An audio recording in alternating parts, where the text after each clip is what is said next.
It's September 22nd, 2021. I'm on board my 1936 wooden powerboat Tortuga today to troubleshoot a little issue we had. While we were on our trip to Buckle Harbor, in the evening it got a little chilly and we turned on the Webasto heater. It ran for about 25 minutes and then shut down. Well, tried it again in the morning, did about the same thing, didn't run quite as long. And when I got back, I did a little troubleshooting and checked the error code that the thing was putting out for its shutdown, and it turned out that it was a fault somewhere in the circuit that runs the fuel pump for the Webasto heater.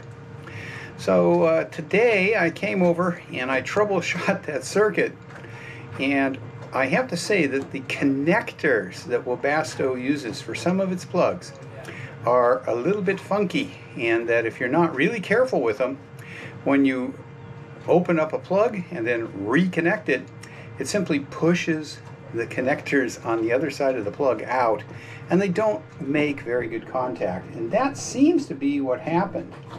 I worked on that connector a little bit, got good contact as determined with my multimeter, and I fired up the heater. It started right up, and right now it has been running for, let's see, 23 minutes, and it's showing no problems at all. I'm going to let it run for half an hour and shut it down, because that will be longer than it ran either time on Monday night or Tuesday morning. But so far it seems to be okay. Sorry, that's Carl Bruner backing the Friendship sloop Alice E out of his slip with a load of tourists, and he's blowing a signal on his conch shell. Does that every time. Anyway, so I hope that I've got the heater fixed. It's about 70 degrees in the boat today, and I'm not particularly enjoying sitting in here with the diesel heater running wide open, but got to test it and make sure it's working properly, or my wife won't agree to come back to the boat for a glass of wine before haul out. So it's an essential. Anyway, the other thing I thought I'd do today is just mention a little bit about how the boat ran on the way over to Buckle and back. Buckle Harbor and return is 25.5 nautical miles. Now, I monitored my fuel consumption simply by looking at my fuel tanks, which are polyethylene, and I have them calibrated in gallons on the outside, and I used 1.2 gallons of fuel for the round trip. So what does that work out to? Let me take a look at the numbers and I'll tell you.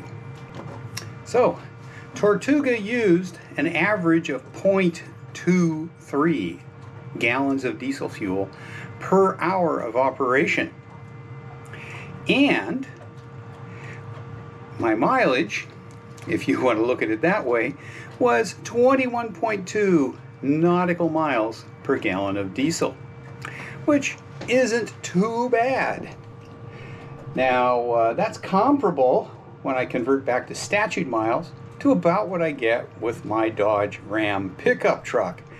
But although I could sleep in the Ram, it would be tough to cook dinner, and it also does not have a bathroom, which Tortuga does have. So I think 21 miles per gallon while cruising at a comfortable approximately 5 to 5.5 knots is pretty good.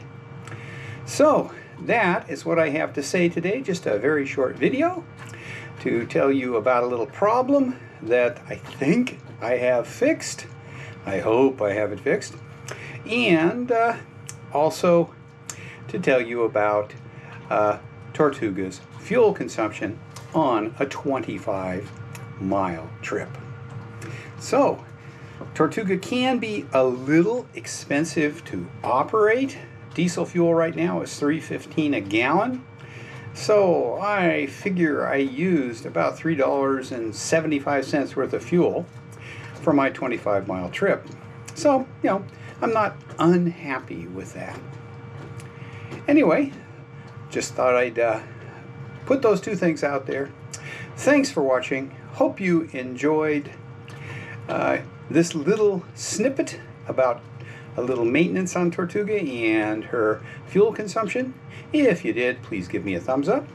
And if you like this sort of content, which is just about over for the year for Tortuga, why don't you consider subscribing to my channel and click that notification bell. There'll be lots of other content over the winter, including lots of boat work.